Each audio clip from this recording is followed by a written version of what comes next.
What if sharing your last $5 with a stranger could change the entire trajectory of your life? This is Marcus Thompson, 18 years old, working after school at a downtown coffee shop for minimum wage. Tonight, he's about to make a split-second decision that will alter his future forever. Before we jump back in, tell us where you're tuning in from, and if this story touches you, make sure you're subscribed, because tomorrow, I've saved something extra special for you. The January wind in Chicago doesn't just blow, it cuts through clothing like tiny blades of ice. At 7:45 p.m., Marcus pulls his thin jacket tighter around his shoulders as he exits the daily grind after another 6-hour shift.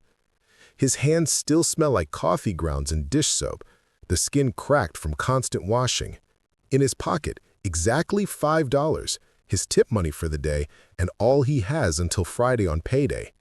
Marcus's mind is already 3 blocks ahead at Jimmie's corner store, where that $5 will buy him a microwavable sandwich and a bottled water, his first meal since the half bagel he managed to grab during his 10-minute break. His stomach growls as if on cue, reminding him that at 6'2" with a basketball player's build, his body demands more than he can typically provide. Most days, the 9-block walk from the coffee shop to his apartment on the south side follows a predictable pattern. Head down, quick pace, earbuds in to block the chaos of the city. But today, something pulls his attention near the entrance to Grant Park. A man sits hunched on a bench, his weathered face partially hidden beneath a frayed beanie. No gloves, despite the biting cold. No proper winter coat, just layers of flannel in a thin windbreaker. Beside him rests a small cardboard sign. Veteran, hungry, anything helps. Marcus has seen dozens of homeless people on these streets. It's impossible not to in Chicago. Usually he walks past with a nod or an apologetic smile, having nothing to give. But tonight, something about the man's eyes catches him. A dignity there, despite the circumstances. Exhausted but uncowed. As Marcus approaches, the man doesn't ask for anything, doesn't hold out a cup or make a plea. He simply nods in acknowledgement, one human being to another. "Evening," the man says, his voice surprisingly clear and steady. "Hey," Marcus replies, already reaching into his pocket, fingers closing around the $5 bill. His dinner money. Bus fare for tomorrow, his only cash until Friday. The math is simple and brutal. Give away the money, go hungry tonight, walk to school tomorrow regardless of weather. Keep it, and he eats. Just business, just survival. Marcus has been making these calculations his entire life. Preparing and narrating this story took us a lot of time, so if you are enjoying it, subscribe to our channel. It means a lot to us. Now back to the story. "You military?" Marcus asks, noticing a faded patch on the man's bag. "Marines. 2 tours in Afghanistan." The man's hands, Marcus notices, are red and chapped from the cold. "Name's Robert." Marcus nods, feeling the weight of the $5 in his hand. Marcus. What Marcus doesn't know, what he can't possibly know, is that across the street, watching this interaction through the window of a sleek black SUV, sits Elijah Wright, the 58-year-old CEO of Wright Innovations, one of the wealthiest black tech entrepreneurs in America, with a net worth north of $500 million, a man who rose from the very same streets Marcus walks now. Wright isn't there by accident. For the past month, his team has been quietly visiting college campuses and community centers across Chicago's South Side, searching for something specific. Not just academic excellence or technical skill, but something far rarer. Back on the sidewalk, Marcus makes his decision. Without further hesitation, he extends his hand, the $5 bill pinched between his fingers. It's not much, but maybe it helps. Robert's eyes widen slightly, seeing not just the money, but understanding the sacrifice it represents. The young man before him is clearly not wealthy. Worn shoes, no gloves despite the cold, a backpack held together with safety pins. "You're sure, young brother? You look like you could use this yourself." Marcus shrugs. My grandmother always said an empty pocket never stopped a full heart. What Marcus doesn't articulate, because he doesn't need to, is the deeper truth. That when you grow up with nothing, you understand the value of something, even if that something is just acknowledgement, just dignity, just $5 on a cold Chicago night.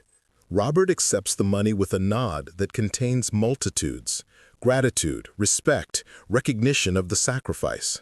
God bless you. Stay warm, Marcus says, continuing his journey, his stomach already protesting the decision his heart made. He doesn't regret it, though. His grandmother Ruby raised him to see people, not just circumstances. The next 9 blocks feel longer than usual without the promise of food at the end. The 3-story walk-up where Marcus lives with his grandmother appears on the horizon, windows glowing warm against the darkening sky. The building has seen better days, crumbling brick, graffiti on the sidewall, a front door that never quite closes properly. But it's home. Inside, the apartment is immaculate. What they lack in wealth, Miss Ruby makes up for with pride. The furniture is old but polished, the floors worn but spotless. Photos line every surface.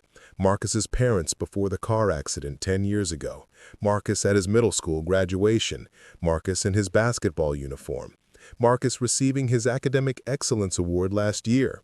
"That you, baby?" Miss Ruby calls from the kitchen, her voice strong despite her 72 years. "It's me, Grandma," Marcus answers, dropping his backpack by the door and following the scent of something simmering on the stove. Ruby Thompson stands barely 5 feet tall, her frame slight but her presence commanding.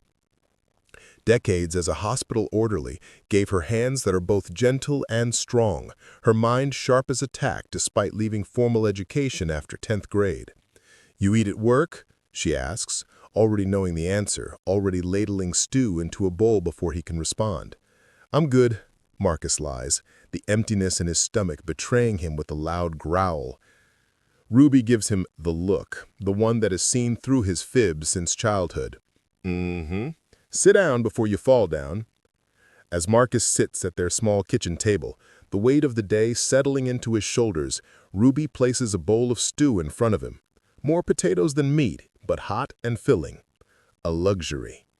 "Mail came," she says, sliding an envelope across the table. "Northwestern." Marcus's hand freezes midway to his mouth, spoon hovering in the air. Northwestern University, his dream school, the place that could change everything. The application he spent months perfecting, essays written and rewritten in the early hours before his coffee shop shifts. "You gonna open it or just stare at it all night?" Ruby asks, but her voice is gentle, understanding the gravity of the moment. With careful fingers, Marcus opens the envelope.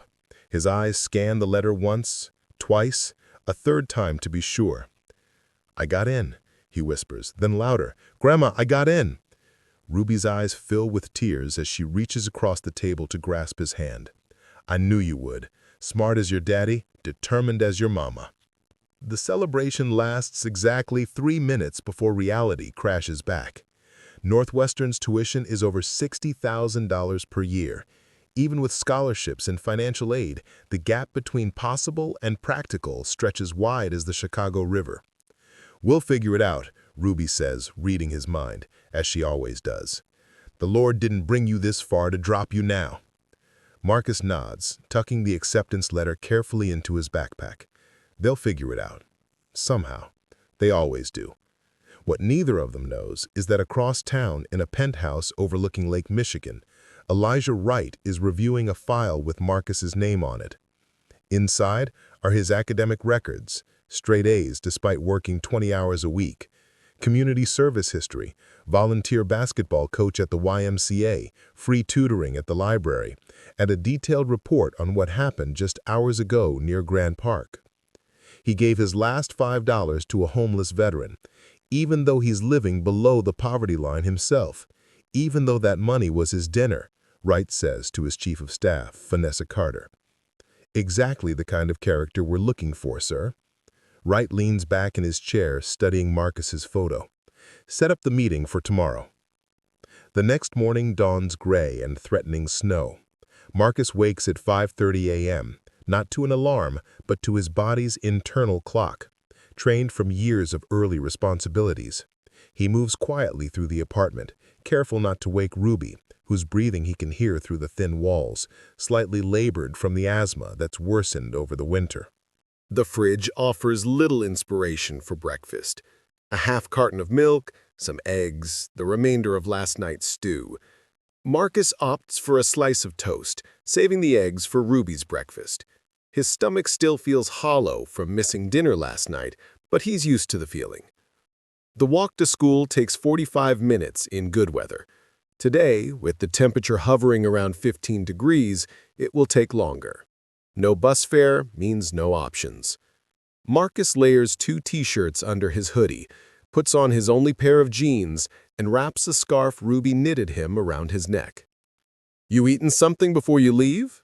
Ruby calls from her bedroom, proving once again that grandmothers have superhuman hearing. "Yes, ma'am," Marcus answers, already heading out the door. "Got toast. Love you." The streets of Chicago's South Side tell their own story in the early morning light. Marcus passes corner stores with bulletproof glass, abandoned buildings with boarded windows, the community center where the roof leaks but the basketball courts stay busy. He also passes neighbors sweeping sidewalks despite the cold, the bakery where Mr. Gonzalez sometimes gives him day-old bread, the mural painted last summer by local kids. Beauty and struggle, side by side, the contradiction of his neighborhood. Midway High School looms ahead, a massive brick building that serves over 2,000 students. Inside those walls, Marcus Thompson isn't the kid who works at a coffee shop or the kid who sometimes misses meals. He's the senior class vice president, the kid with a 4.0 GPA, the math tutor who helps freshmen after school. "Thompson," Coach Williams calls as Marcus enters the main hallway. "Need to see you in my office, now." Marcus checks his watch, still 20 minutes before first period. "Everything okay, Coach?" Coach Williams, who doubles as the school's guidance counselor, just nods toward his office. "You'll want to hear this." Inside the small office, plastered with college pennants and motivational posters, Marcus is surprised to find Principal Davis waiting. Her expression is unreadable. "Marcus, please sit down," she says, gesturing to the chair across from Coach Williams' desk. A knot forms in Marcus's stomach. In his experience, being called to authority figures is rarely good news. Did something happen to Ruby? Did his scholarship application get denied? Is there a problem with his Northwestern acceptance? "Am I in trouble?" he asks, hating how young his voice sounds. Principal Davis's stern expression softens slightly. Quite the opposite, actually. "I received a rather unusual phone call this morning from Elijah Wright." The name hangs in the air for a moment before recognition hits. Elijah Wright? The tech guy from the commercials? Coach Williams laughs. "The tech guy worth $500 million, yes. Mr. Wright has specifically requested to meet with you. Today, his office downtown." Marcus blinks, certain he's misheard. "Meet with me? Why would Elijah Wright want to meet with me?" Principal Davis shakes her head. "He didn't say. Only that it's important and that his driver will be here after third period." "But I have classes," Marcus protests weakly, mind racing to make sense of this impossibility. "All arranged," Principal Davis assures him. "Your teachers have been informed. This is an extraordinary opportunity, Marcus, whatever it is." 3 hours later, feeling like he stepped into someone else's life, Marcus finds himself in the back seat of a luxury SUV with tinted windows. The driver, a woman in a crisp suit, makes polite conversation but offers no clues about the purpose of this meeting. The vehicle glides through Chicago's downtown streets, eventually stopping before a gleaming skyscraper, the Wright Innovations headquarters. 60 stories of glass and steel reaching toward the clouds, the company logo emblazoned near the top, like a modern-day crown. In the lobby, a security guard checks Marcus's school ID, then directs him to a private elevator. "Penthouse," the guard says, swiping a special card. Mr. Wright is expecting you. The elevator rises smoothly, 60 floors passing in seconds. When the doors open, Marcus steps into a reception area that's larger than his entire apartment. Floor-to-ceiling windows offer a view of Chicago that takes his breath away. The city spread below like a living map, Lake Michigan stretching blue and vast toward the horizon. Marcus Thompson? A woman approaches, extending her hand. I'm Vanessa Carter, Mr. Wright's chief of staff. Thank you for coming today. Like I had a choice, Marcus says before he can stop himself, then immediately regrets it. I mean, Vanessa smiles and it reaches her eyes. Fair enough. This is all pretty unusual, but I promise it's going to make sense very soon. She leads him through a series of stylish, minimalist offices to a set of double doors at the end of a long hallway. Ready? She asks. Before Marcus can answer, the doors swing open to reveal a spacious office dominated by a wall of windows and a massive desk made from what appears to be a single slab of polished wood. Behind it stands Elijah Wright himself. In person, Wright is taller than he appears in his commercials, well over 6 feet, with broad shoulders and a presence that seems to fill the room. Though in his late 50s, he moves with the energy of a much younger man as he crosses the office to greet Marcus. Marcus Thompson, Wright says, his voice deep and resonant as he extends his hand. Thank you for coming. I've been looking forward to meeting you. Marcus shakes the offered hand, fighting the surreal feeling that he somehow stepped into a dream. Mr. Wright, I don't understand why I'm here. Please, sit down.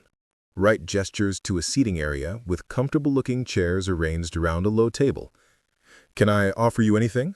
Water, soda, something to eat, perhaps? The mention of food reminds Marcus that he's had nothing but toast since yesterday's lunch. Water would be great, thanks. As Vanessa steps out to fulfill the request, Wright settles into a chair across from Marcus. I imagine you're confused about why I've brought you here. That's putting it mildly, sir. Wright smiles. Direct. I appreciate that. He leans forward slightly. Tell me, Marcus, what do you know about Wright Innovations? Marcus thinks about the commercials, the news articles, what little he's picked up from business magazines in the school library. You build technology that helps people. Started with security software, expanded into medical tech, renewable energy, self-made billionaire who came from the South Side. The American dream, basically. Half-billionaire, Wright corrects with a hint of humor. And the South Side part is important. I grew up on 63rd Street. Not so different from where you live now. Before Marcus can respond, Wright continues. What I don't advertise in those commercials is how I got my start. The person who gave me my first real chance. Vanessa returns with water and, to Marcus's surprise, a tray of sandwiches. She places them on the table between them and quietly exits, closing the door behind her. Please, Wright gestures to the food. Help yourself. Marcus hesitates only briefly before taking a sandwich, his hunger overriding any attempt at politeness. When I was about your age, I was working 2 jobs and taking night classes at the community college. Couldn't afford university. Couldn't afford much of anything, really. One night, I was at a bus stop in the rain, counting my change, coming up 35 cents short for the fare. Wright pauses, his expression distant with memory. A man in a business suit noticed. Without a word, he paid my fare. When I thanked him, he just said, "Pass it on when you can." I never saw him again, never knew his name. But that small act, a stranger seeing someone in need and helping without being asked, it stayed with me. Marcus nods, thinking of the $5 he gave away last night, of Robert sitting on that cold bench. Years later, Wright continues, when I had my first success, I created a foundation. We do the usual charitable work, scholarships, community centers, that sort of thing. But we also run a special program, very exclusive, very personal. He reaches for a folder on the table and opens it to reveal what Marcus instantly recognizes as his own school records, his Northwestern acceptance letter, even a photo of him coaching at the YMCA. We've been watching you, Marcus, for several weeks now. Your academic performance, despite working nearly full-time, your community service, your character. Marcus's mind races, trying to process what he's hearing. You've been following me? Wright shakes his head. Not following, observing, learning about potential candidates for our Future Leaders Initiative. Candidates for what? For the most comprehensive support system money can buy, Wright says simply. Full university tuition, room and board, books, supplies, living expenses, a dedicated mentor, internships at Wright Innovations during breaks, and upon graduation, guaranteed employment with a starting salary that will change your family's financial trajectory permanently. Marcus stares, certain he's misunderstood. Why me? Because last night, you gave your last $5 to a homeless veteran, Wright says quietly, even though it meant you went without dinner, even though you had no bus fare for today, even though, by any rational calculation, you couldn't afford to help. The realization hits Marcus like a physical blow. The homeless man, Robert, he works for you? Former Marine, current security consultant for Wright Innovations, and yes, part of our selection process. So it was a test, Marcus asks, unsure whether to feel angry or confused. It was an opportunity, Wright corrects. An opportunity to show who you truly are when you think no one is watching. Character reveals itself in moments of choice, Marcus, and you chose compassion over self-interest. Wright leans back in his chair, studying Marcus intently. That's extraordinarily rare, and precisely what we look for in future leaders. Marcus takes another sip of water, trying to process everything. What's the catch? Wright's eyebrows raise slightly. The catch? Nobody gives away millions of dollars without wanting something in return. At this, Wright smiles. Smart, cautious, good qualities. He stands, walking to the window to look out over the city. The catch, as you put it, is that we expect two things. First, academic excellence. You maintain a 3.5 GPA or higher throughout university. And second? Wright turns back to face Marcus. You commit to mentoring others once you're established. You build the ladder, then extend it back down to help the next person climb up. The cycle continues. 1 becomes 2, 2 become 4. Eventually, we change the whole equation. Marcus sits in silence, the magnitude of what's being offered slowly sinking in. Northwestern. No student debt. A guaranteed future. Security for Ruby. Why not just create more scholarships, help more people with smaller amounts? We'd do that too. Wright nods approvingly. But this program is different. We're not just funding education. We're investing in transformation, in people who can become catalysts, people who will leverage their success to create exponential impact. I need time to think about this, Marcus says. Finally, the weight of the opportunity pressing on him like a physical force. It's a lot to take in. Wright nods, seemingly pleased with the response. I'd be concerned if you didn't need time. This isn't a decision to make lightly. He slides a business card across the table. Take this. My personal number is on the back. Marcus accepts the card, heavy cardstock with an embossed gold logo, Wright's private contact information handwritten on the reverse.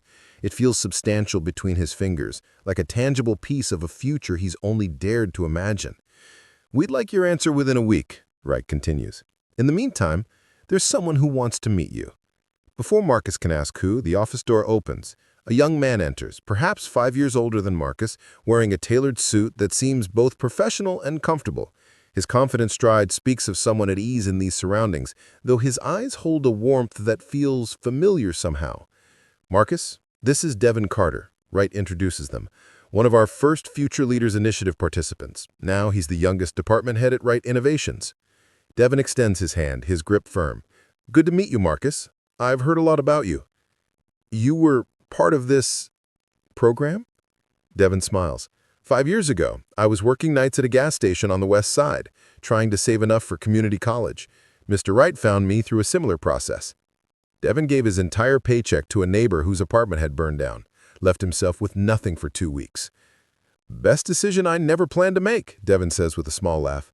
Changed everything. Devin is going to show you around, Wright explains. Answer your questions, give you a glimpse of what your future could look like. He checks his watch. I have meetings for the next few hours, but I'll join you both for dinner, assuming you can stay? Marcus thinks of his coffee shop shift, scheduled to start at 4, of Miss Ruby expecting him home for dinner, of homework waiting to be completed. I'd need to make some calls. Use my office, Wright offers, gesturing to a phone on his desk. Take all the time you need. 20 minutes and 3 phone calls later, to the coffee shop manager, who grants him the night off with surprising ease, to Ruby, who listens to his stammered explanation with quiet amazement, and to Jerome, his basketball teammate, who agrees to drop off his homework assignments. Marcus finds himself following Devin through the gleaming headquarters of Wright Innovations. The technology division occupies floors 50 through 55. Devin explains as they walk. Research and development is 56 through 58. Legal, finance, and executive offices take the top 2 floors. Marcus tries to absorb it all. The sleek workspaces, the casual brilliance of conversations he overhears, the evident diversity of the workforce. People of all backgrounds move through these spaces with purpose, many of them surprisingly young. How many people from the program work here? Marcus asks as they enter a lab where engineers are testing what appears to be a medical device. Currently 27 across all departments. The program's been running for 8 years. Mr. Wright's goal is to have 50 of us by the end of next year. A young woman in a lab coat approaches, her smile brightening when she sees Devin. Carter, perfect timing. We just got the new prototype working. Marcus, meet Dr. Amara Washington, neuroscience genius, terrible chess player. Amara rolls her eyes at Devin before turning her attention to Marcus. You must be the new recruit everyone's buzzing about. Nervous? Terrified. Marcus admits honestly. She laughs. Good. That's how I felt too. 5 years ago, I was mixing chemicals at a cleaning service company to put myself through community college. Now I'm leading a team developing neural interfaces for paralysis patients. You were in the program too? Class of 2020? Along with this guy. She nudges Devin with her elbow. We're like a family here. Competitive, sometimes annoying, but always there for each other. As they continue the tour, Marcus meets more program participants, a software engineer who used to stock shelves at a grocery store, a financial analyst who was a night security guard, a marketing director who once worked 3 restaurant jobs. Each story follows a similar arc: extraordinary potential, trapped by economic circumstances, a moment of genuine character witnessed by Wright's team, then transformation. By the time they reach the company cafeteria, a space more resembling a high-end restaurant than a workplace dining facility, Marcus's head is spinning with possibilities. Devin seems to sense this and suggests they sit. Overwhelming, right? Devin says as they settle at a table with trays of food that put Marcus's usual meals to shame. That's one word for it, Marcus agrees, taking a bite of his sandwich. How did you handle it, going from where you were to all this? Devin considers the question seriously. It wasn't easy. Imposter syndrome hits hard.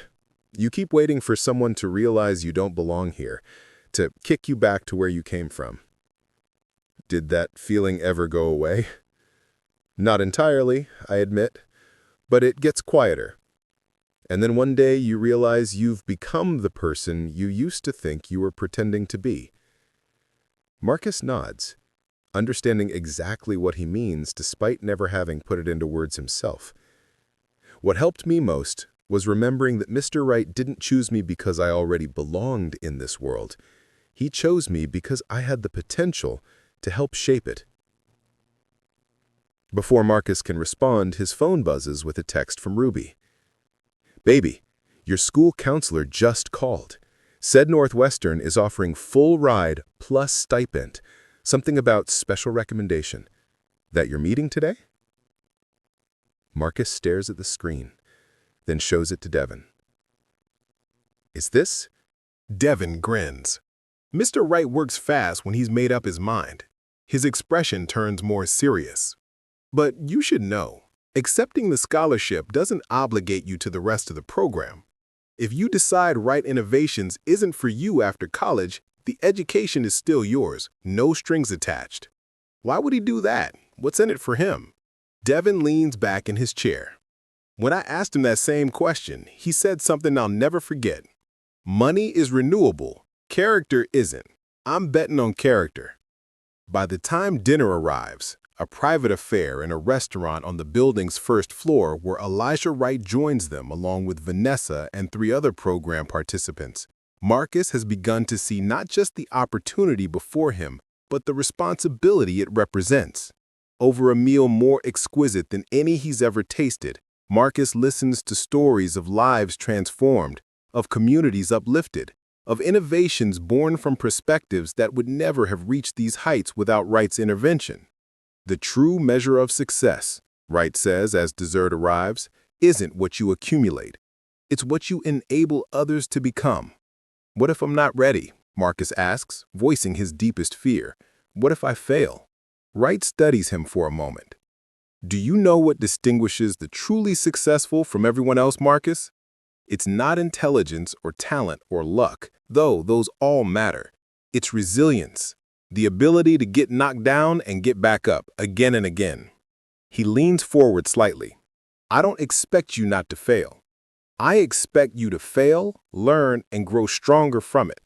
That's the only path to genuine achievement." As the evening draws to a close, Wright's driver returns Marcus home.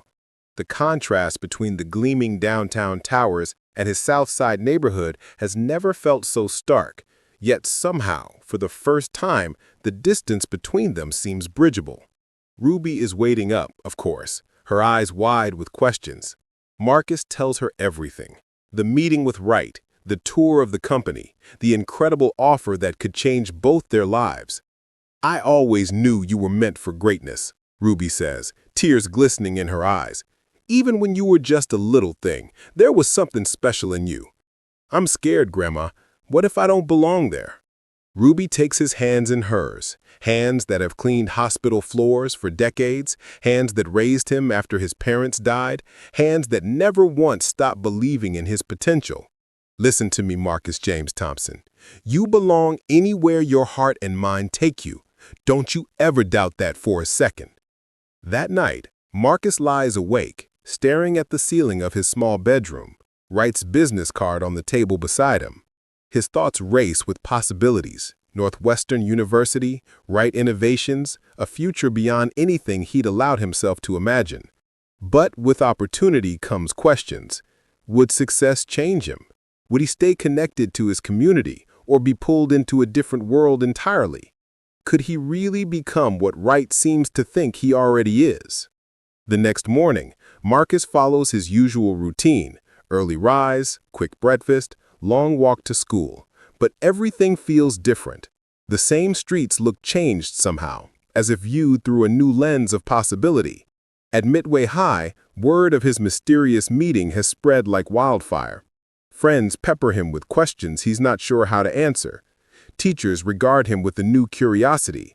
Even the students who normally barely acknowledge his presence seem suddenly aware of his presence. "So you're like, what, a secret genius or something?" Jerome asks during lunch, only half joking. "No more than I was yesterday," Marcus responds, uncomfortable with the attention. "But this Wright guy, he's offering you everything, just like that?" Marcus shrugs. "Nothing's final yet. I still have to decide." "Decide what?" Jerome laughs incredulously. "Whether you want to be set for life or keep washing mugs at the daily grind." It sounds so simple when put that way. Yet Marcus knows the decision represents something far more complex than just financial security. After school, he heads to his coffee shop shift. Wright's offer hasn't changed his immediate responsibilities. The familiar routine of brewing, serving, and cleaning provides a welcome counterpoint to the whirlwind of the past 24 hours. Midway through his shift, the door chimes. Marcus looks up from wiping down the counter to see Elijah Wright himself entering the modest coffee shop, Vanessa a few steps behind him. The manager nearly drops a mug in shock, recognizing the famous entrepreneur immediately. Other customers whisper and stare. Wright, seemingly oblivious to the attention, approaches the counter. "Marcus," he greets him warmly. "Hope you don't mind us stopping by." "Not at all, sir," Marcus manages, acutely aware of his apron and the dish towel in his hand. Wright glances around the small coffee shop with interest. "Good place. I worked at one similar to this during college, though we didn't have quite so many milk alternatives back then." The manager appears at Marcus's side, practically vibrating with excitement. "Mr. Wright, sir! It's an honor to have you visit our humble establishment. Anything you'd like is on the house." Wright smiles politely. "Just a regular coffee, thank you, and whatever Miss Carter would like." As Marcus prepares their order, Wright continues. "I wanted to see where you work, get a better sense of your life before making my final pitch." "Final pitch?" Marcus asks, handing over the drinks. Wright nods toward a table in the corner. "Mind if we sit for a moment when you get a break?" 15 minutes later, Marcus joins Wright and Vanessa at the table, hyper-aware of his coworkers' curious glances. "I've been thinking about our conversation yesterday," Wright begins without preamble, "about your concerns. Your hesitation is actually reassuring. It shows you understand the magnitude of what's being offered." Marcus nods, uncertain what to say. "But there's something I didn't fully explain," Wright continues. "Something that might help you make your decision." He pauses, seeming to choose his words carefully. The Future Leaders Initiative isn't just about changing individual lives. It's about creating a new model for opportunity in America. Vanessa opens a laptop, turning it to show Marcus a presentation. "We're tracking the impact of each participant, not just their personal success, but their community influence." The screen shows graphics tracking metrics Marcus has never considered: neighborhood high school graduation rates, local business formation, community health outcomes, family wealth accumulation spanning generations. "Each person we lift creates a ripple effect," Wright explains.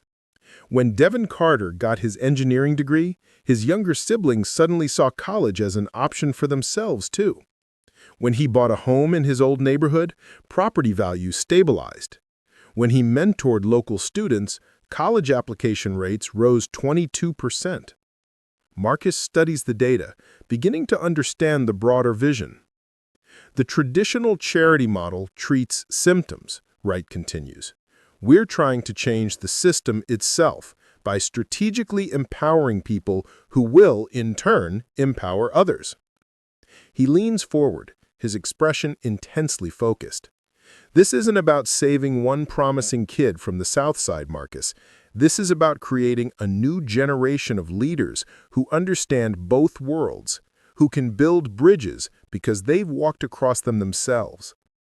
The weight of this vision settles on Marcus, not just an opportunity for himself, but a responsibility to become part of something transformative. "What if I'm not the right person?" he asks, voicing his deepest doubt. Wright smiles. $5, Marcus." "What?" "You gave away your last $5 to help a stranger, without hesitation, without expectation of return. That tells me everything I need to know about who you are and what you'll do with real resources at your disposal." As Wright and Vanessa prepare to leave, the older man places a hand on Marcus's shoulder. "Take the weekend to think about it. Talk to your grandmother, pray on it if that's your practice. But know this, I've been watching young people for a long time, and what I see in you is rare. Don't let fear of success hold you back from becoming who you're meant to be." After they leave, Marcus's shift passes in a blur. His mind races with possibilities, responsibilities, concerns, and hopes too numerous to catalog. By closing time, he's no closer to a decision, but something has shifted in his understanding of what's being offered and what's being asked of him in return. The walk home takes him past the community center where he volunteers, a once vibrant building now struggling with budget cuts and aging infrastructure. Through the windows, he can see children in the after-school program, laughing as they play basketball on a court with faded lines and bent rims. Marcus pauses, watching them. Children with the same potential he had, facing the same obstacles, needing the same chances. What would it mean to them if someone who looked like them, who grew up where they're growing up, returned with resources and opportunities to share? At home, Ruby is waiting on the porch despite the cold, as if she sensed his internal struggle. "You saw Mr. Wright again today," she says. Not a question. Marcus nods, settling beside her on the steps. "How'd you know?" "The way you're walking, like you're carrying something heavy but precious." She pats his hand. "Tell me." As Marcus explains the expanded vision Wright shared, Ruby listens intently, her expression thoughtful. When he finishes, she's quiet for a long moment. "You know," she finally says, "your grandfather, rest his soul, used to say something that stuck with me. When blessings flow through you instead of to you, they never run dry." "What do you think he meant by that?" Ruby smiles. "I think he meant that real abundance isn't about what you get, it's about what you become a channel for.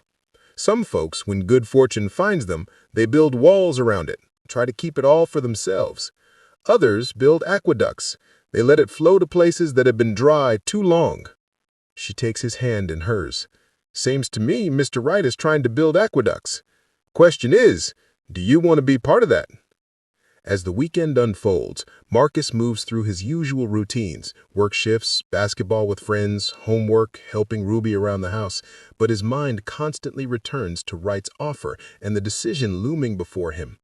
On Sunday evening, he walks to Grant Park, finding himself drawn back to the bench where he first met Robert, the catalyst for everything that's happened since. The bench is empty now, but Marcus sits anyway, watching the city lights come on as dusk settles over Chicago. "Thought I might find you here," a voice says, startling him from his thoughts. Marcus turns to see Robert approaching, no longer in the weathered clothes of a homeless veteran, but dressed simply and warmly in jeans and a proper coat. "You were looking for me?" Marcus asks, as Robert settles beside him on the bench. "Mr. Wright thought you might have questions that I could answer better than he could." Marcus studies him. "So you really are—" "Former Marine, current security consultant, and occasionally reluctant talent scout." "Was any of it real? That night, were you really homeless?" "No." "Cold and hungry sitting on that bench for 3 hours?" "Absolutely." Robert laughs. "The vulnerability was an act. The discomfort was real enough." "How many people walk past before someone stops?" Marcus asks, suddenly curious about the process that identified him. Robert's expression turns serious. "Too many. We typically monitor a location for several days. Most people, even good people, are too caught in their own struggles to notice others." "But you chose me because I stopped." "We chose you because you gave away your last $5, even though it meant going hungry yourself. That's different from just stopping. Lots of people offer a kind word or even some spare change. Very few sacrifice their own needs." Marcus considers this as they sit in the growing darkness. "What happens to the people you don't choose?" Robert looks at him thoughtfully. "Life happens to them, same as it would have anyway. We don't make anyone's situation worse. We just identify the exceptional few who could become catalysts for wider change." "That doesn't seem fair," Marcus says quietly. "The idea that some get chosen while others don't." "Is it fair that some kids are born into wealth while others struggle for basic necessities?" Robert counters. "The world isn't fair, Marcus. The question is what you do about that unfairness when you have the power to change it." Marcus finally says. Robert nods. "Were you ever actually homeless? Or was that all just part of the act?" Robert's expression shifts, something vulnerable flashing across his features. "After my second tour in Afghanistan, I came home with PTSD so severe I Couldn't hold a job. Spent 14 months on the streets before a veterans program helped me get back on my feet. He pulls a sobriety coin from his pocket, running his thumb across its surface. 8 years clean now. Mr. Wright hired me 5 years ago. Said my experience gave me insight most security consultants lack. The authenticity of this confession hits Marcus deeply. So when I gave you that $5, I recognized something in you that I don't see often, Robert finishes for him. Not just kindness, empathy. The ability to truly see another person's humanity, regardless of their circumstances. As darkness fully settles over the park, Robert stands. Whatever you decide, that night meant something. To me, personally, not just as part of my job, reminded me there are still good people in this world. With a nod of respect, he walks away, leaving Marcus alone with his thoughts and the weight of the decision before him. Monday morning arrives cold and clear. Marcus wakes before his alarm, a certainty settled in his chest like a physical presence. He dresses carefully, in his best clothes, not fancy by any standard, but clean and presentable.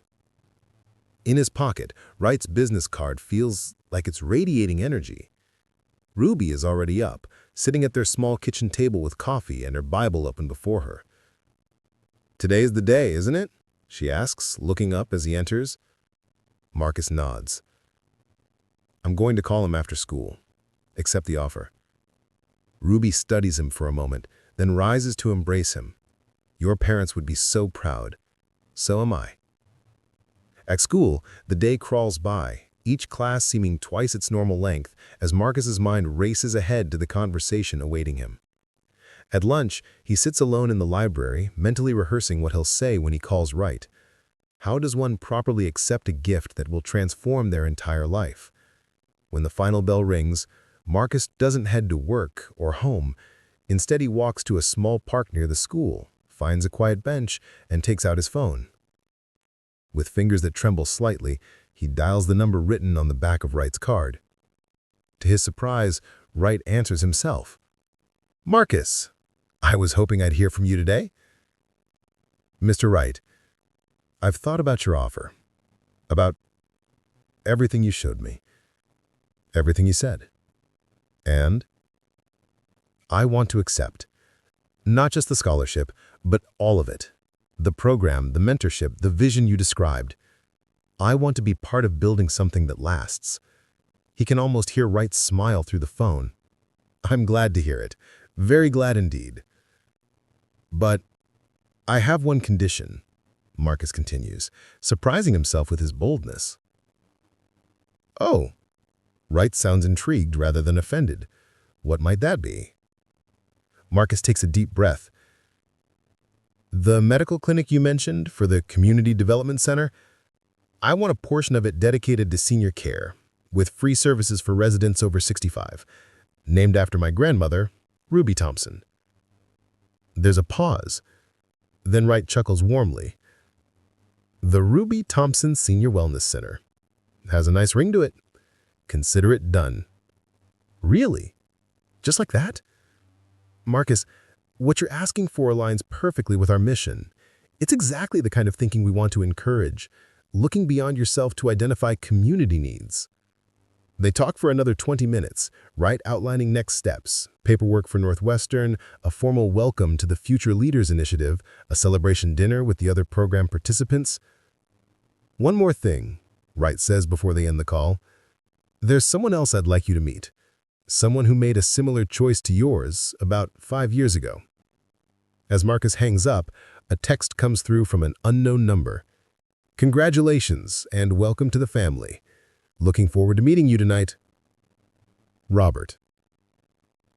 That evening, Marcus sits in a private dining room at one of Chicago's finest restaurants, surrounded by faces that have become familiar over the past few days. Wright, Vanessa, Devin, Amara, and now Robert, dressed in a suit that transforms him from the man on the bench to a distinguished professional. To Marcus Thompson, the newest member of our extended family, Wright raises his glass in a toast. As glasses clink around the table, Marcus feels a sense of belonging unlike anything he's experienced before.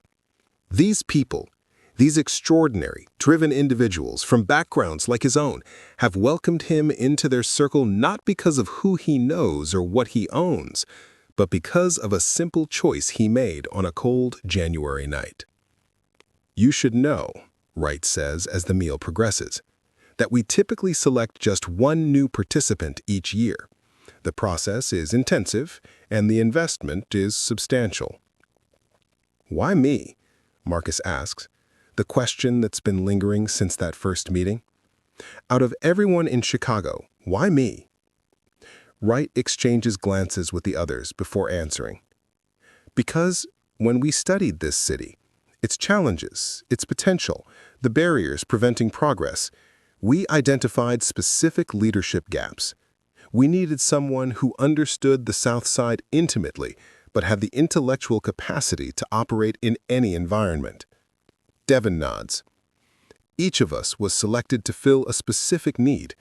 I came from the West Side with an aptitude for engineering. Amara brought scientific genius from the North Side. Robert brought his military experience and street wisdom."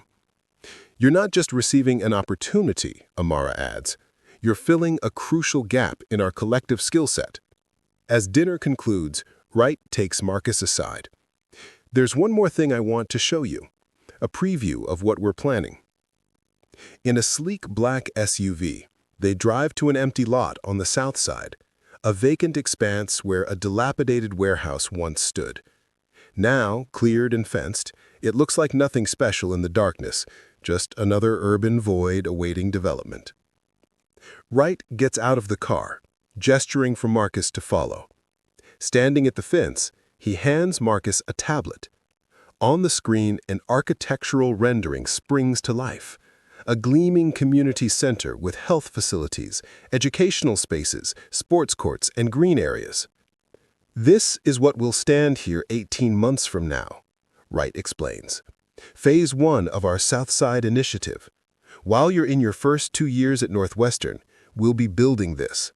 By the time you start your junior year, you'll begin hands-on training here during breaks and summers." Marcus stares at the rendering, then at the empty lot, trying to bridge the gap between vision and reality.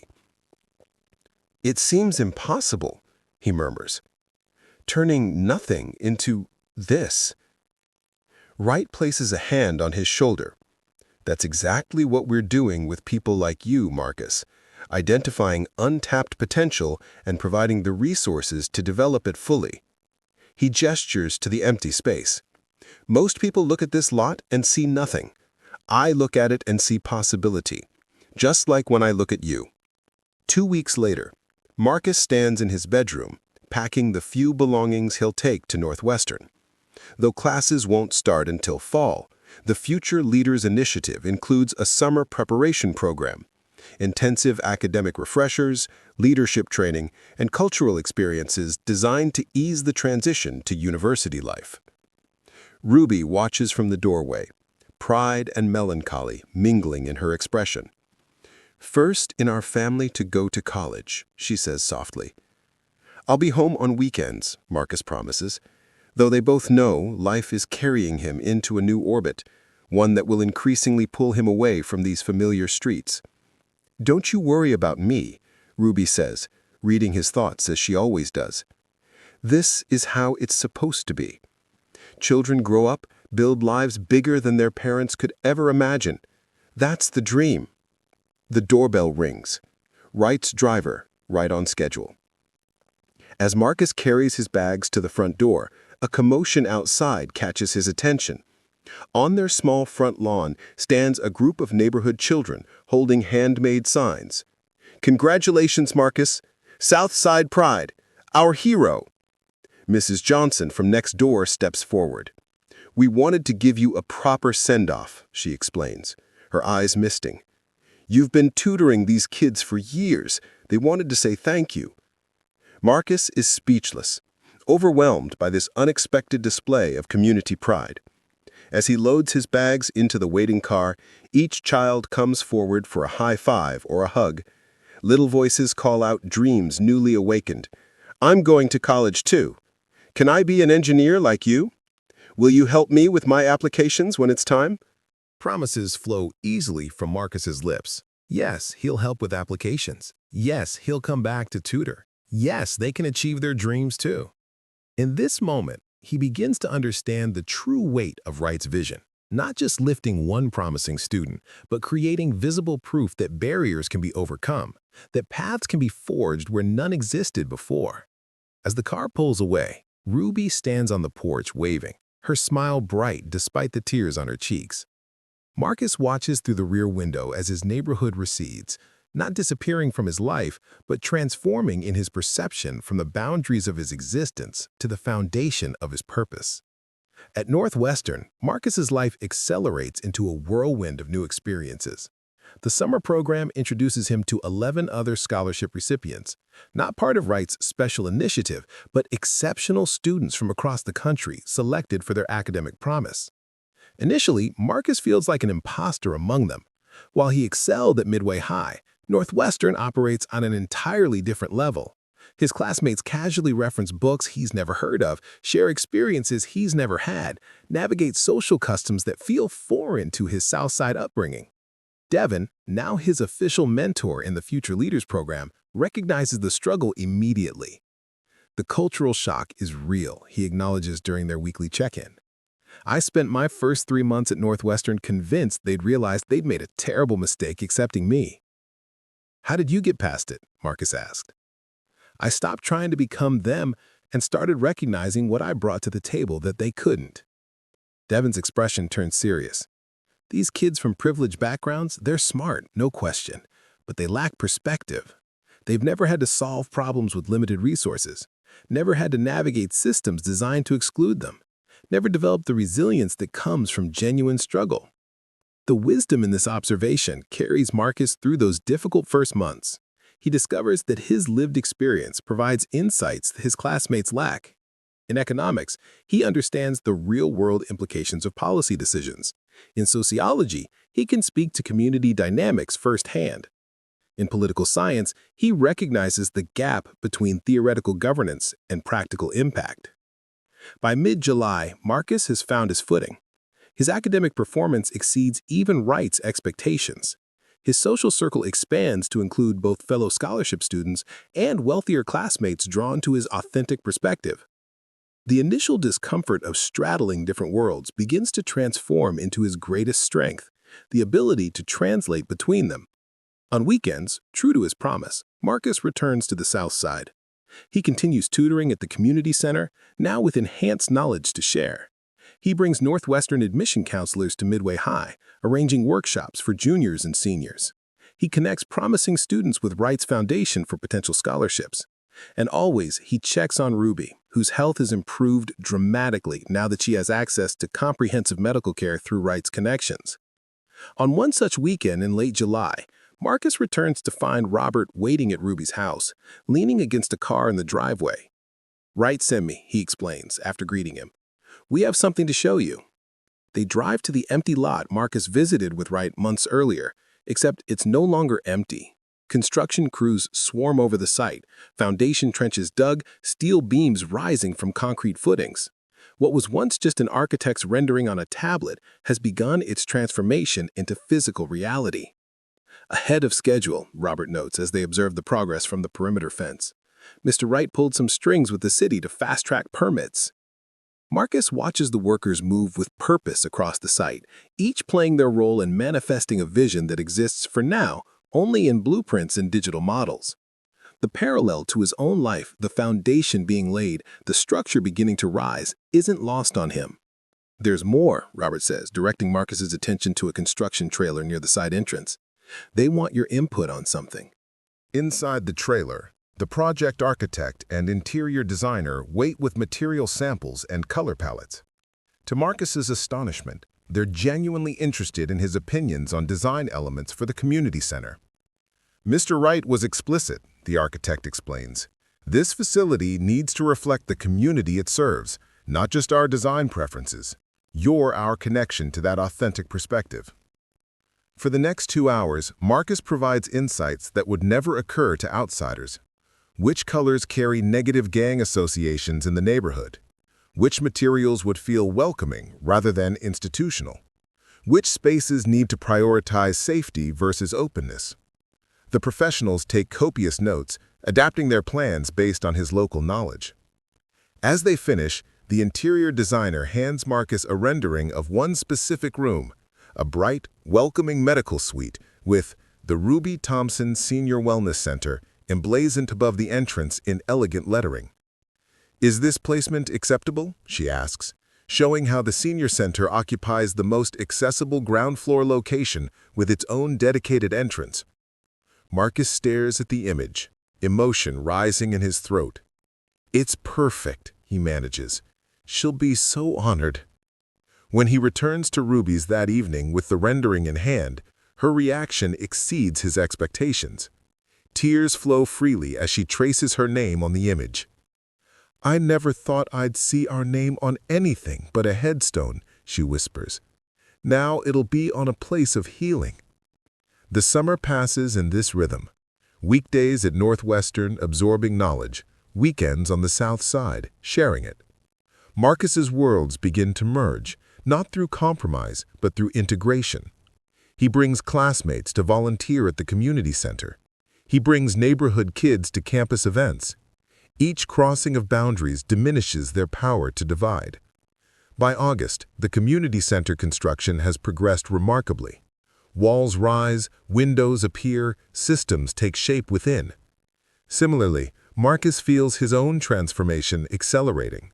Knowledge compounding, confidence growing, vision expanding beyond what he could have imagined just months ago. During one weekend visit, he finds a notice in Ruby's mail, an invitation to join the Community Advisory Board for the new center. Similar invitations have gone to other neighborhood leaders, the high school principal, the local pastor, the owner of the corner grocery, the longtime community organizer. "Mr. Wright wants real local governance," Ruby explains, showing Marcus the detailed information packet that accompanied the invitation. Says facilities like this fail when they're imposed from outside rather than embraced from within. This approach, combining outside resources with internal wisdom, becomes a model Marcus studies intently. He begins to see how his own journey exemplifies the same principle: external opportunity meeting internal potential, creating something greater than either could produce alone. As summer draws to a close and the official start of fall semester approaches, Wright invites Marcus to dinner at his penthouse. Unlike their previous meetings, this one is intimate, just the two of them on Wright's private terrace overlooking the Chicago skyline. "I wanted to check in personally," Wright explains, as they enjoy a meal prepared by his private chef. "The reports I've received have been exceptional, but numbers and assessments can only tell so much." "It's been transformative," I admit. "Sometimes I barely recognize my life from 6 months ago." Wright nods, sipping his water thoughtfully. "Transformation is rarely comfortable, even when it's positive. Tell me about the challenges, the real ones." Marcus considers the question seriously. "I sometimes feel like I'm betraying where I came from by adapting to this new world. Like every new habit or preference I pick up at Northwestern somehow distances me from my roots." "The code-switching burden," Wright names it. "Moving between worlds takes cognitive and emotional energy. It's a tax most privileged people never have to pay." "Exactly," Marcus says, relieved to have the experience recognized. "And there's guilt, too. Why me and not Jerome from my basketball team, or Taisha, who scored just as well on tests but didn't happen to buy dinner for the right stranger?" Wright sets down his glass. "Those are important questions, hard questions, the kind that tell me we chose correctly." He leans forward. "The fact that you're wrestling with the ethics of opportunity, rather than simply enjoying its benefits, that's precisely what we need in leaders." As the evening progresses, their conversation deepens. Wright shares more of his own journey. The mentors who believed in him, the failures that taught him more than successes, the moments of doubt that nearly derailed his vision. "What people see now is the result," Wright says, gesturing to the gleaming skyscraper beneath them. "What they don't see is the process, the second mortgages, the rejected proposals, the nights wondering if I was chasing an impossible dream." How did you keep going? Marcus asks. I realized something crucial about success, Wright answers. It's not a destination you reach. It's a direction you choose, day after day, decision after decision. As they finish dessert, Wright presents Marcus with a small box. Inside lies a signet ring bearing the Wright Innovations logo, a simple, elegant design in brushed platinum. Every Future Leaders participant receives this upon completing their first milestone, Wright explains. It's a reminder of both privilege and responsibility, a symbol of the commitment we make to each other. Marcus slips the ring onto his finger, feeling its weight, literal and symbolic. There will be moments ahead when you question everything, Wright tells him seriously. Moments when the easier path seems to lead back to familiar limitations rather than forward into uncomfortable growth. When those moments come, remember this conversation. Remember why we chose you. Remember what you're building, not just for yourself, but for every child on the South Side who needs to see what's possible. 3 years pass like the turning of pages in a story that grows richer with each chapter. Northwestern becomes more than an education for Marcus. It becomes a laboratory for his expanding vision. By his junior year, he's not just excelling academically, but transforming his understanding of what's possible. The Wright Innovations ring has become a familiar weight on his finger, a daily reminder of both opportunity and responsibility. He's completed summer internships at the company's headquarters, rotating through departments to build a comprehensive understanding of how each contributes to the whole. He's developed relationships with the other future leaders, forming bonds that transcend professional networking to become genuine friendship and mutual support. But the most profound transformation has occurred on the South Side, where the community center has risen from concept to reality, opening its doors 18 months after construction began. The Ruby Thompson Senior Wellness Center became operational first, providing comprehensive healthcare to neighborhood elders who previously had to travel across the city for basic services. The educational spaces followed, filled immediately with after-school programs, GED classes, and technical training. The recreational facilities came last: basketball courts, a swimming pool, fitness rooms, creating safe spaces for youth who once had nowhere to gather except street corners. Today, as Marcus drives from Northwestern to the South Side, he's no longer just a visitor returning home. He's a bridge between worlds, carrying ideas and resources in both directions. His car, a modest but reliable sedan, purchased with his internship earnings, symbolizes this newfound mobility, this ability to traverse Chicago's invisible boundaries with increasing ease. The center comes into view as he turns onto 63rd Street, a modern structure of glass and brick that somehow manages to both stand out from and blend with the surrounding neighborhood. The architecture itself tells a story, ambitious yet accessible, innovative yet grounded. Inside, the main lobby buzzes with activity. Children stream from after-school programs towards waiting parents. Seniors gather in conversation circles near the Wellness Center entrance. Young adults exit technical training classrooms with new certifications in hand. The space pulses with purpose and possibility. There he is, Ruby's voice rises above the ambient noise. At 75, she moves more slowly than she once did, but her eyes shine with the same fierce intelligence. Since the center opened, she's become a fixture here, not just the namesake of the senior wing, but an active volunteer who spends most days helping coordinate services for her peers. Marcus embraces her, still marveling at how healthy she looks compared to 3 years ago. Regular medical care, proper nutrition, reduced stress, all have combined to give her a vitality that defies her age.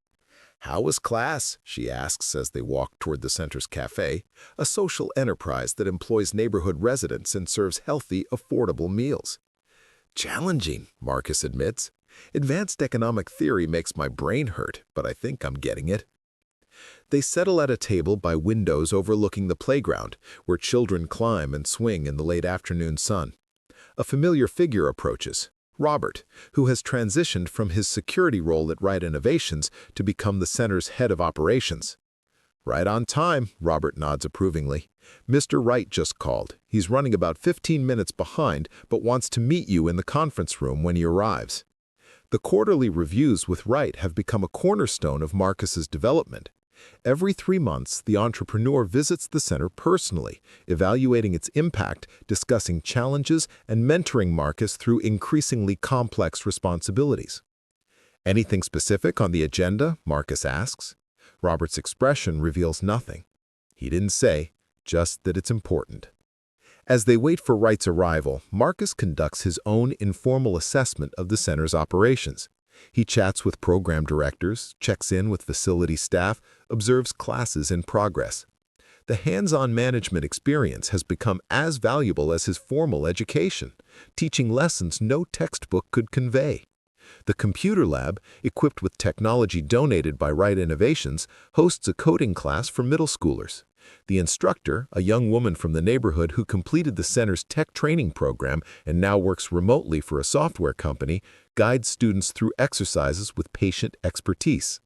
"Look what Marcus taught us," one child calls out, eager to show off a simple game they've programmed. Marcus spends 10 minutes reviewing their code, offering encouragement and suggestions. The pride in their eyes mirrors something awakening in him, the realization that knowledge multiplies when shared, that lifting others creates a form of elevation no individual achievement can match. In the Wellness Center, Dr. Regina Jackson, a Southside native who returned after medical school specifically to serve this community, updates Marcus on patient statistics. Preventative care visits up 42%, chronic disease hospitalizations down 18%, medication adherence improved across all demographics. The transportation service has been the game changer, she explains, referring to the free shuttle that picks up seniors unable to reach the center independently. People can't get health care they can't physically access. That simple insight has saved lives. By the time Wright's SUV pulls up outside, Marcus has compiled mental notes on both successes and challenges throughout the facility.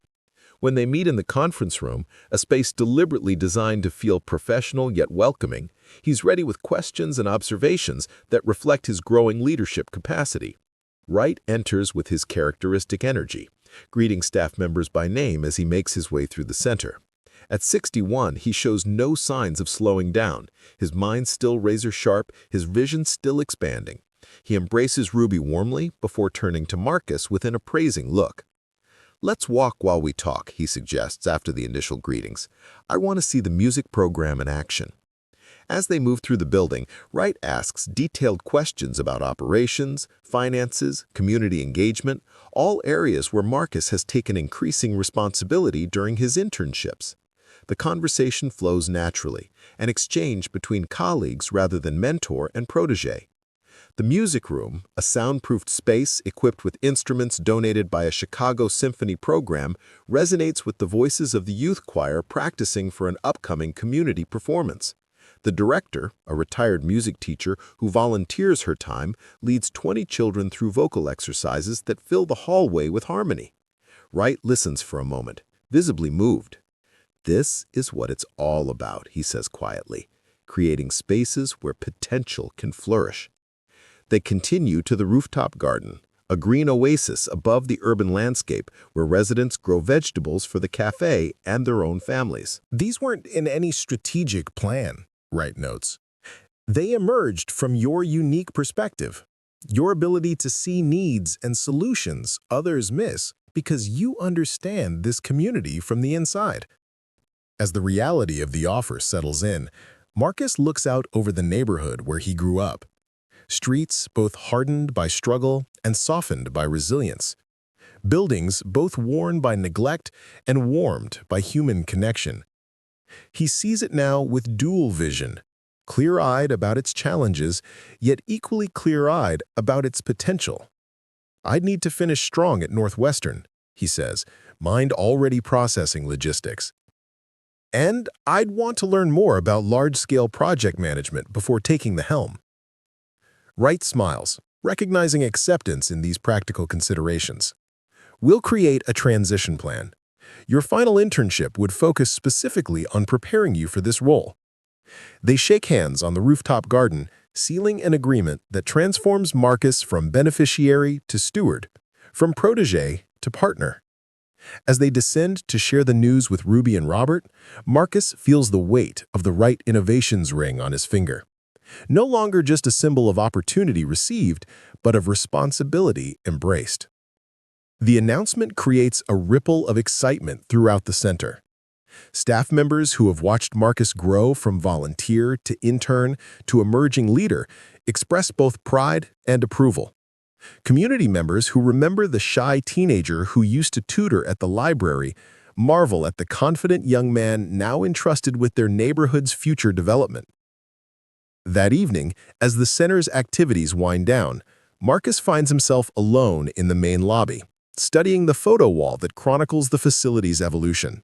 Groundbreaking ceremony, construction progress, ribbon cutting, first programs, community celebrations. His own image appears in many of these photos, changing subtly from frame to frame as boy becomes man, student becomes leader. A small hand tugs at his sleeve. He looks down to see Desiree, a 10-year-old regular in the after-school program, her bright eyes curious beneath tightly braided hair. "Is it true?" she asks. "Are you going to build more places like this when you finish college?" Marcus kneels to meet her at eye level. "That's the plan. What do you think?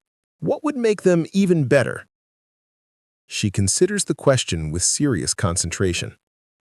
"A bigger library, and maybe a science lab with real microscopes, and definitely a dance studio." "Those are excellent ideas," Marcus tells her, mentally adding them to his growing vision for the expansion. "Would you help me design them when the time comes?" Desiree's face lights up with importance. "Really? You want my help?" "Absolutely. The best leaders always ask for help from people who see things they might miss." As Desiree skips away to tell her friends about her new role as center design consultant, Marcus reflects on the circular nature of transformation, how kindness creates possibility, possibility creates opportunity, opportunity creates resources, and resources, properly directed, create more kindness. He thinks of his $5 given to Robert on that cold January night, not knowing it would set in motion events that would transform not just his life, but the lives of hundreds around him. The investment continues to multiply, returning dividends that can't be measured in financial statements, but are evident in the thriving community surrounding him. 1 week later, Marcus stands at the entrance to Grant Park, the same spot where his journey began. The bench where Robert once sat is occupied now by an elderly woman huddled against the autumn chill, a small suitcase at her feet suggesting recent displacement or ongoing housing instability. Without hesitation, Marcus approaches. He carries more than $5 now. His internship salary provides modest but secure financial footing, but money alone isn't what this moment calls for. "Excuse me," he says gently. "Are you waiting for someone?" The woman looks up with weary eyes. "No, just resting, before I figure out where to go next. There's a place not far from here, the community center on 63rd. They have emergency housing assistance, hot meals, and people who can help with longer-term solutions." Suspicion flashes across her features. She's heard too many empty promises. "They'll just turn me away. Places like that always have waiting lists or requirements I can't meet." "Not this one," Marcus assures her.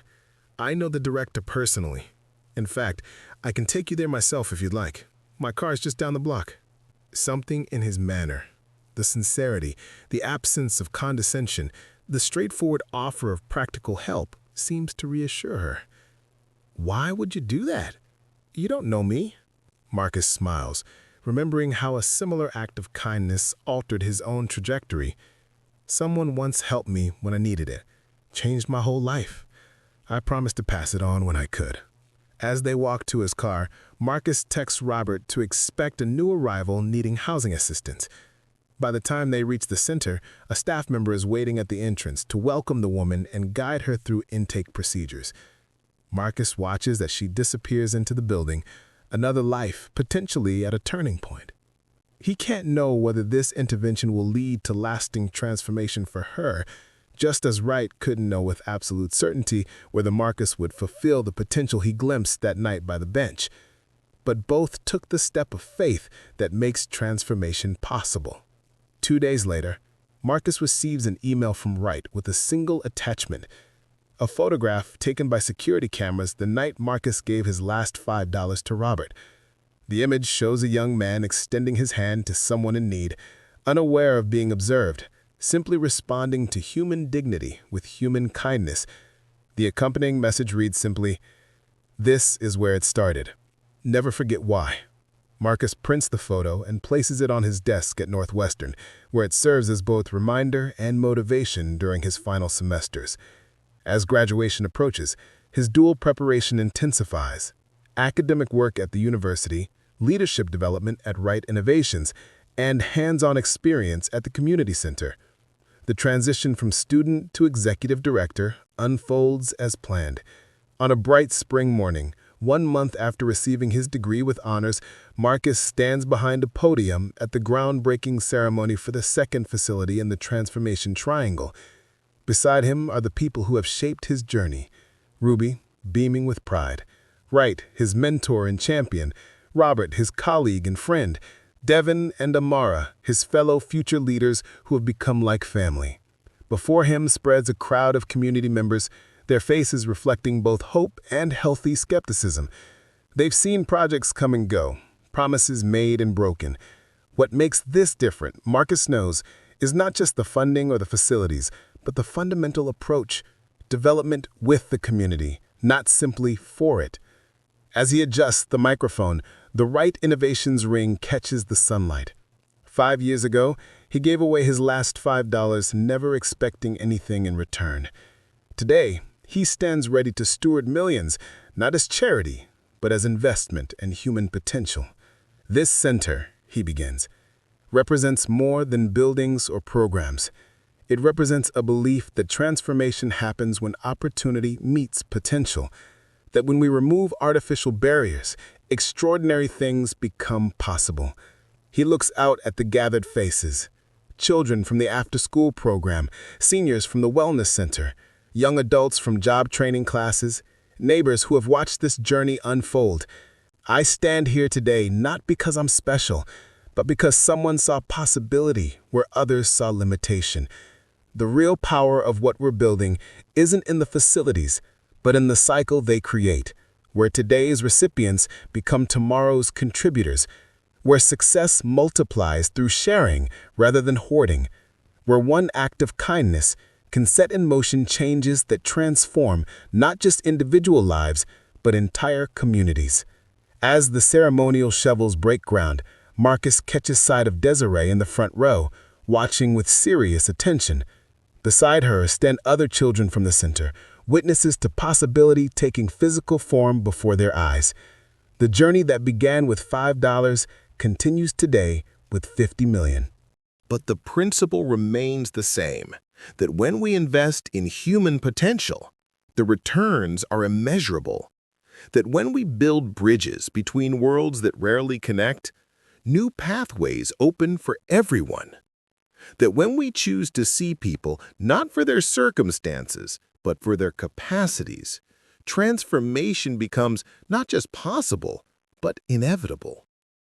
5 years from that cold January night, Marcus Thompson stands as living proof that opportunity, properly directed, creates exponential impact. The teen who shared his last $5 with a stranger now directs resources that will transform thousands of lives.